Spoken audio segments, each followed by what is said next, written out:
Olá, meus queridos, tudo bom com vocês? Bem-vindos à nossa aula de Geografia, aula do 7º ano, aula número 10.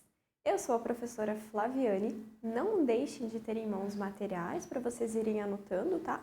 Ao longo da nossa aula. Vamos começar?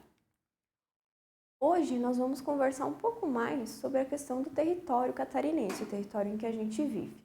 Porém, nós vamos entrar em um ponto ali de guerras e revoluções. Nem sempre o nosso território foi pacífico como é hoje em dia. Já ocorreram ali algumas coisas que movimentaram aqui o território. Hoje a gente vai compreender, a gente vai aprender quais foram elas, tá? Qual é o nosso objetivo? Registrar, né? Deixar registrado aqui para que a gente compreenda as revoltas que ocorreram em solo catarinense e moldaram a história do estado. Então, a primeira das revoluções que aconteceu aqui foi a Revolução Farroupilha, que a nós remete à República Juliana. A gente vai entender por que a República Juliana, porque a Juliana que começou? Não, vamos lá ver o que aconteceu. A Revolução Farroupilha foi um grande e bélico, então bélico que foi um confronto armado, tá? Um grande e bélico acontecimento iniciado por segmentos importantes, né? Segmentos econômicos e sociais da região sul que eram contrários ao governo imperial brasileiro. Então, alguns segmentos aqui que levavam em conta questões econômicas e sociais, eles não gostavam do governo imperial, eles não queriam mais o império aqui governando essa região. Tá? Ela foi deflagrada em 20 de setembro de 1835. Essa data, 20 de setembro, até hoje é feriado no Rio Grande do Sul. Tá? Então, eles ainda guardam essa data. Começou lá em Porto Alegre e se expandiu para toda a província de São Pedro do Rio Grande do Sul.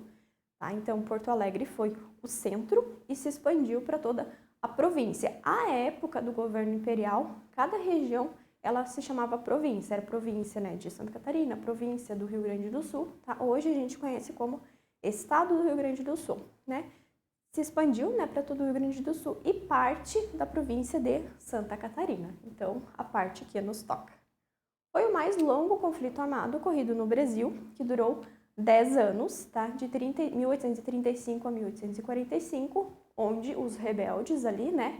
Os revoltosos ali, os que não queriam mais o governo imperial brasileiro, né? Lutaram contra as tropas do governo imperial. Então, rebeldes contra o governo imperial.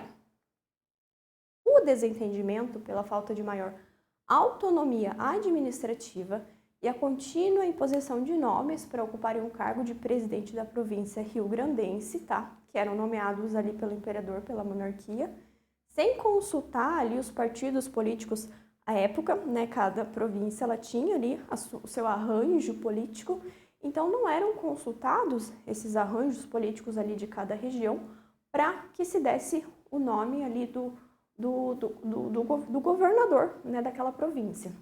Então, isso foi uma das causas da revolta, né? Cujo objetivo inicial da revolta era depor o presidente ali da província e substituir o processo de indicação do seu ocupante. Aliado aos fatores políticos, né, que foram esses, o excesso de imposto, né, sobre a produção pecuária, principalmente o couro e o charque, que eram, né, o couro e a carne produzidos ali na região, porque, né, o Rio Grande do Sul, por ter uma área extensa de pastagem, sempre foi, né, uma região bem pecuária. Então, esse alto imposto sobre esses produtos ali foram fatores determinantes para a eclosão desse conflito. Então, fatores políticos e fatores econômicos, principalmente. Os farroupilhas proclamaram a República Rio-Grandense, então, eles se autodeclararam, né, independentes do governo imperial no dia 11 de setembro de 1836, após seguidas vitórias em diversos combates. Bento Gonçalves foi eleito o presidente da nova república. Então, Bento Gonçalves hoje leva até o nome de uma das cidades ali no Rio Grande do Sul. Esse carinha aqui, ó, foi o Bento Gonçalves. A monarquia, né, brasileira concentrou sua resistência contra os farrapos a partir da cidade de Rio Grande, tá? Então, lembrando que se deflagrou lá em Porto Alegre, né? Os revoltosos estavam concentrados em Porto Alegre e o governo imperial, né, a partir da cidade de Rio Grande, né, ele concentrou a resistência contra esses revoltosos ali. E na cidade de Rio Grande existia o único porto da província, que não podia ser conquistado, né, pelos farroupilhas, e impediu que eles tivessem um contato comercial de receberem, né, um apoio material da comunidade internacional. Então, como a cidade de Rio Grande detinha o único porto ali da província rio-grandense, isso foi um fator de empecilho, isso foi um fator negativo para os revoltosos, né, na continuidade ali da revolta deles, porque eles não tinham como mandar nada, não tinham como exportar nada, né, de produção, da própria produção, e nem receber nenhum outro tipo de apoio. Com a recém-proclamada República, né, República Rio-Grandense, constatou que a sua existência dependia desse acesso a esse porto, né, que desse saída para o mar, saída e entrada, né, e idealizaram tomar o porto de Laguna, na província de Santa Catarina, e ali programaram uma segunda república. Então, é aí, a partir desse ponto, né, por não existir ali aos revoltosos uma saída para o mar, um porto que lhes oferecesse tanto, né, a saída dos seus produtos quanto a entrada de apoio, eles, então, se voltaram à Laguna para tentar tomar o porto de Laguna, né, e ali proclamar uma segunda república. Então, os objetivos eram expandir a revolta, né, enfraquecer, né, os esforços ali da monarquia e terem à disposição um porto, né, para apoio logístico e comércio exterior. Pelo porto de Laguna, já escoavam, né, a produção do charque, que é a carne, né, couros e outros produtos primários, que sofriam esse mesmo tipo de excessiva tributação, né, gerando um sentimento de insatisfação entre os produtores, né, e ali das regiões de Lages, São José e de Laguna, da mesma forma que aconteceu lá com os revoltosos rio-grandenses. Então, em Laguna, os revoltosos ali, rio-grandenses, eles encontraram apoio porque ali aquela região detinha o mesmo sentimento de insatisfação quanto à questão econômica. O alto comando Farroupilha tinha planos para invadir Laguna, o que seria executado por duas frentes. Tá? Um general, né, comandando homens, eles marchariam por terra, partindo de Viamão, lá no Rio Grande do Sul, enquanto Giuseppe Garibaldi, famoso Giuseppe Garibaldi, que é um dos nomes mais citados, mais conhecidos, né, junto com a sua esposa, que a gente já vai ver, junto com a esposa dele, o Giuseppe, ele atacaria por mar, né, com barcos da pequena marinha da República Rio-Grandense. Então, eles tentariam invadir Laguna por duas frentes, por terra e por mar. Por mar, desculpa. E por mar também, né? Como comandante das forças de ocupação, Canabarro, né, que foi aquele general que foi por terra, enviou à Câmara de Vereadores ali de Laguna um documento sugerindo a proclamação de uma nova república, né, para se separar do Império Brasileiro.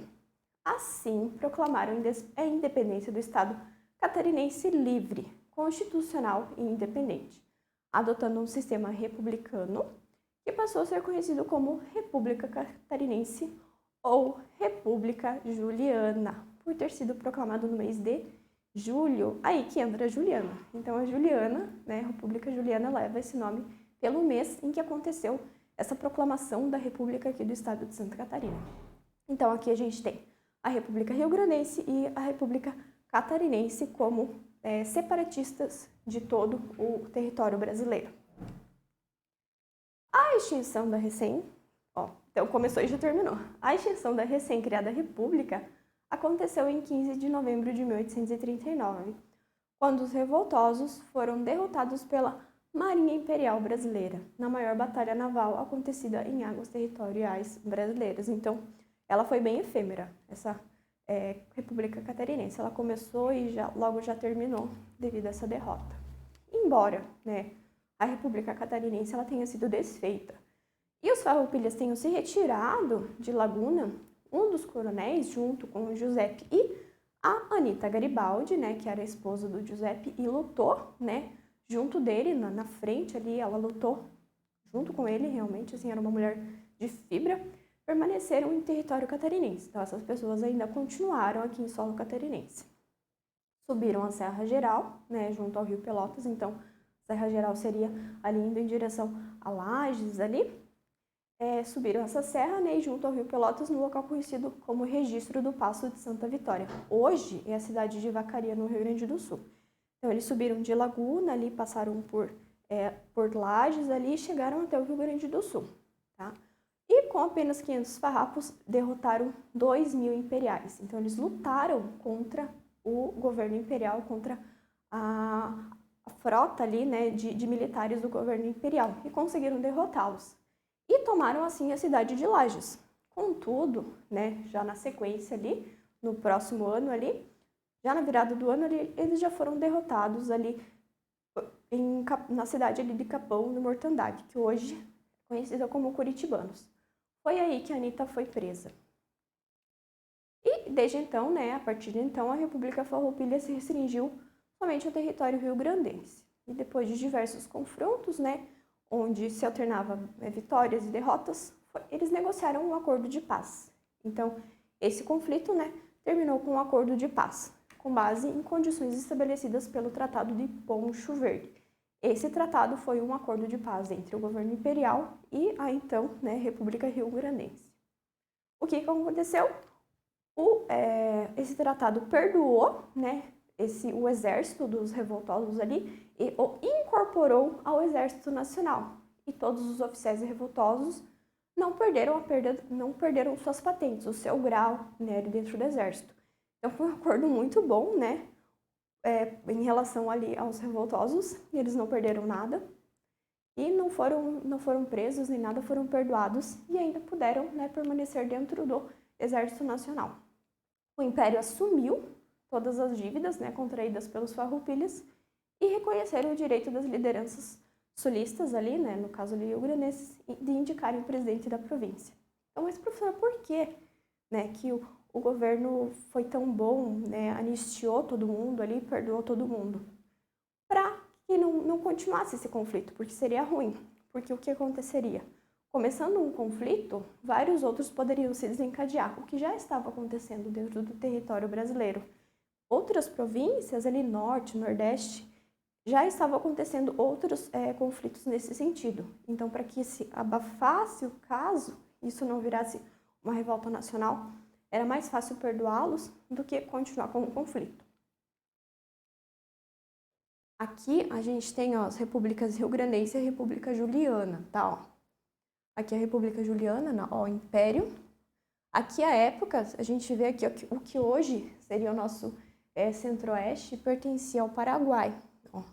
E a República Rio-Grandense, aqui bem o sul aqui do Rio Grande do Sul, pertencia ao Paraguai. E Santa Catarina aqui como República Juliana. Embora essa revolução seja conhecida como ocorrida e sustentada pelo Rio Grande do Sul, a gente não pode negar que a participação aqui de Santa Catarina, né, na revolução, essa revolução não teria alcançado a marca, né, de revolta de maior duração no Brasil. Então, Santa Catarina teve um papel efetivo ali nessa questão dessa revolução farroupilha que a gente conhece hoje, né?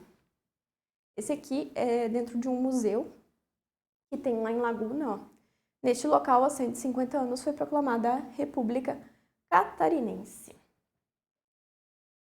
Agora, uma outra questão, né, envolvendo o nosso território foi a Guerra do Contestado. Essa guerra já aconteceu aqui mais próximo de nós, já aconteceu na nossa região. Então, vamos entender como que isso aconteceu. A Guerra do Contestado, ela aconteceu entre os anos de 1912 e 1916. Aqui na região sul, né, entre as fronteiras do Paraná e Santa Catarina. Foi um conflito sociopolítico.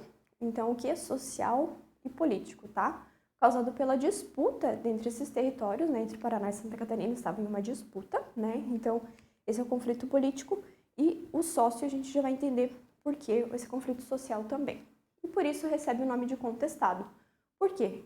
Porque era uma região contestada. Os dois estados contestavam o pertencimento daquela região para si.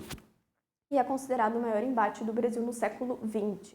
Então, aqui dentro, né, já virando século, lembrando que a Revolução Farroupilha aconteceu ali na época em que nós éramos ainda império, né, e aqui a gente já está na República, tá? A área com aproximadamente 20.000 quilômetros quadrados, rica em erva mate e madeira, né, foi papo de uma luta, tá? Que resultou na assinatura do Acordo para a Demarcação dos Limites Paraná-Santa Catarina em 1916. Então, ela resultou em alguma coisa. Um dos dos estopins, um dos inícios, né, uma coisa que deflagrou essa guerra foi a construção de uma estrada de ferro que ligaria a cidade de São Paulo até Santa Maria, no Rio Grande do Sul, e ficou a cargo de uma empresa chamada Brazil Highway, liderada pelo empresário americano Percival Farquhar. O que aconteceu? Esse empresário de Percival, ele adquiriu uma faixa de terra de 15 quilômetros de cada lado da ferrovia, então ele construiu, e de cada lado da ferrovia ele ainda adquiriu mais terra, tá? Que era uma região rica em erva mate e madeira, o que certamente cativou o empresário, que também era dono de uma madeireira, a Southern Brazil Lumber and Colonization Company. Então, além de construir estradas de ferro, ele tinha uma empresa madeireira. Então, vendo o potencial da região, né, com abundância em erva mate e madeira, ele não pensou duas vezes em adquirir todo um trecho de terra ali ao longo desse empreendimento dele. Aqui no mapa a gente pode ver, ó, a estrada de ferro ligava São Paulo, então cortava aqui, ó, o estado do Paraná, a área do contestado aqui, ó, de Santa Catarina, aqui que aconteceu a guerra, e ela iria acabar lá em Santa Maria, no Rio Grande do Sul. Então aqui, ó, essa área aqui, ele adquiriu, né, terras aqui para que ele pudesse extrair madeira e erva mate. Como na época não tinha uma legislação, não havia uma lei que regulamentasse essa posse de terra, alguns sertanejos, assim chamados, né, as pessoas que moravam ali, nessa região, elas foram obrigadas a deixar suas terras após a desapropriação promovida pelo governo. Então, lá o Percival, ele comprou tudo aquilo, né, para poder construir e desapropriou todo mundo com a ajuda do governo, né? Com o objetivo de construir essa estrada, a Brazil Highway precisava de mão de obra, levando assim muitas pessoas para a região. Então, como seria um grande empreendimento, né, além das pessoas serem desapropriadas, elas foram inseridas ali na construção e mais pessoas chegaram para trabalhar. Então, havendo assim uma migração para a região. Quando a linha férrea ela ficou pronta, a empresa não garantiu o regresso das pessoas que tinham ido para lá para trabalhar, para que elas voltassem, né, para suas casas, para sua região de origem. Então elas ficaram ali sem qualquer apoio, ficaram a Deus dará. Se somou o fato de que os camponeses eles ficaram desempregados, sem as suas terras para trabalhar, uma situação que provocou o empobrecimento da população dessa região. Então, depois que tudo ficou pronto, depois que ele construiu a estrada de ferro, tirou a madeira que ele queria ali, as pessoas ficaram numa situação de miséria ali. Então, a questão política, que a gente já falou que era o contestamento ali entre Paraná e Santa Catarina, né, do pertencimento das terras, e a questão social, que é essa questão aqui da construção da estrada de ferro e o desalojamento ali dessas pessoas. Esse cenário de falta de emprego e terras gerou problemas sociais, e além, né, da insatisfação popular ali das pessoas. E foi a união desses fatores que contribui para o início dessa guerra chamada Guerra do Contestado. Nesse momento, começou a acontecer também um movimento chamado messiânico, né, uma crença na volta de Jesus Cristo, em algumas comunidades. Tá? Alguns profetas, monges, beatos, né, que assim se denominavam, todos ligados a algum tipo de religião, alguma causa religiosa, uma ideia, uma causa religiosa, eles surgiram pregando ideais de justiça, paz e santidade, né? Então surgiram como se eles fossem enviados de Cristo e que eles estavam ali para sanar aquela causa, para ajudar aquela população. O principal nome desse movimento aqui na região, ali na região do Contestado, foi o monge José Maria, tá? Que ganhou confiança do povo ao declarar: estou do lado dos que sofrem. Essa imagem aqui, gente, não sei vocês são bem mais novinhos que eu, né? Mas eu, quando era criança, eu via essa imagem aqui na casa de pessoas mais idosas. Talvez até na casa dos avós de vocês, né? Ou pessoas mais idosas que vocês conheçam. Às vezes vocês vão ver essa imagem. Eu sempre via, eu não sabia o que era. Um dia eu perguntei para o meu pai, ele disse que era um cara santo. Então, tá aqui, ó. Esse era o monge José Maria, que se autodeclarava realmente um enviado de Deus, um enviado de Jesus, né, para ajudar, estar ao lado dos que sofrem. Os camponeses, né, que viram direito às terras que ocupavam, que foi tirado esse direito, e os trabalhadores, né, que foram demitidos e ficaram ali, né, sem ter o que fazer, eles começaram a ouvir o que esse monge estava falando? Eles passaram a acreditar, né? E se organizavam e acabaram se organizando dentro de uma comunidade. Então, eles se uniram, né? Na figura desse monge, eles se uniram. Porém, até aquele momento, as tentativas de retornar, né, às terras foram inúteis. Nesse ponto, né, se unem ao grupo, a esse grupo ali de camponeses e trabalhadores, essas pessoas que estavam ali à míngua, junto com esse monge, se uniram a eles os fazendeiros. E por conta daquela concessão que o governo fez lá ao Farquhar, eles estavam perdendo suas terras. Então, os donos de fazenda estavam perdendo suas terras por conta de todo esse problema. Então, eles resolveram se unir a essas pessoas ali que estavam iniciando o movimento. A união deles, né, em torno de um ideal, resultou na organização de um grupo armado. Então, aí começa a entrar a questão bélica, a questão armamentícia, com funções distribuídas, né, entre eles.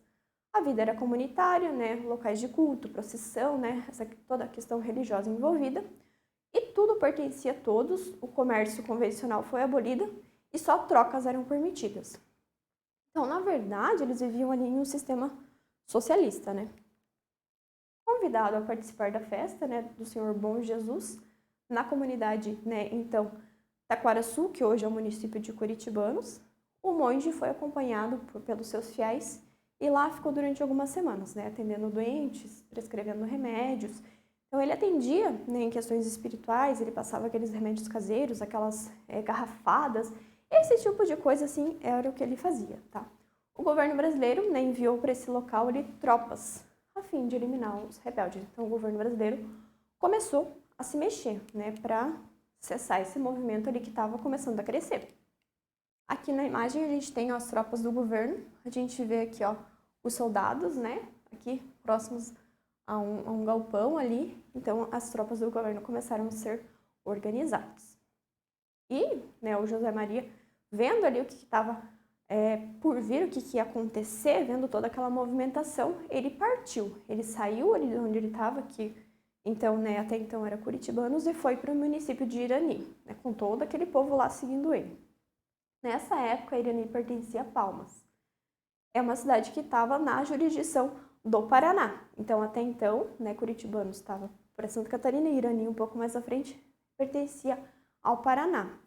O que aconteceu, né? Já existiam aquelas questões, né, não resolvidas ali de Santa Catarina e Paraná, e o Paraná viu nessa movimentação uma estratégia de ocupação daquelas terras.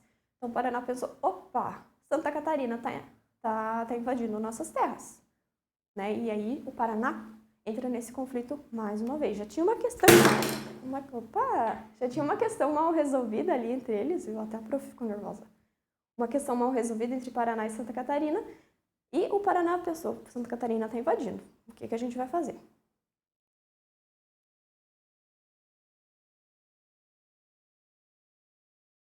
E acho que o Paraná, né, vivendo nessa movimentação aí de Santa Catarina, entendeu como se Santa Catarina estivesse invadindo suas terras, começou a se organizar também. Então, a guerra em si vai começar nesse ponto, tá? Paraná, entendendo que Santa Catarina o invadiu, e ali as tropas ali do governo, né, também agindo para reprimir aquele movimento messiânico ali que começava. Então, em defesa das suas terras, né, várias tropas do Regimento de Segurança do Paraná são enviadas ali para o local, a fim de obrigar os invasores a voltarem para Santa Catarina. Né, a polícia do Paraná deu início a um ataque que resultou na Batalha de Irani, né, um lugar chamado ali Banhado Grande. Ali morreram 11 sertanejos, entre eles o monge José Maria, 10 soldados, né, inclusive o coronel que foi enviado ali como comandante daquelas tropas. Então aí já começa ali a batalha. Um ano depois, né, desse primeiro combate lá, surge uma menina chamada Teodora, que ela passou a relatar que tinha sonhos com aquele monge que morreu na primeira batalha e que ordenava que todos os seguidores, né, daquele monge se dirigissem para o município de Taquaraçu, lembrando que esse município era Curitibanos, tá? E logo depois se formaram outras cidades santas nos redutos ali dos sertanejos, tá? Então, a partir disso, ó, uma menina de 11 anos tomou a frente do movimento que antes era, né, tido ali na imagem do monge José Maria. Em fevereiro ali de 1914, uma ação conjunta entre Santa Catarina, Paraná e governo federal, né, enviaram ali àquela cidade de Taquaraçu 700 soldados, tá, equipados com artilharia. Então, eles estavam armados. Eles incendiaram, né, completamente o acampamento ali daquele pessoal que estava ali, mas sem perdas humanas, né, já que os caboclos ali, os fiéis da causa do contestado, se refugiaram em outra cidade, né, que hoje a gente conhece como Lebon Regis. Um local de difícil acesso, onde já viviam cerca de 20 mil pessoas. Então, lembrando ali que a gente viu anteriormente, eles estavam se organizando em comunidades santas, então eles fugiram de uma região para outra, de um local para outro, e já um local onde já viviam algumas pessoas ali. Conseguiram fugir, né, da polícia ali, do movimento ali entre Santa Catarina, Paraná e o governo federal que se uniram, tá?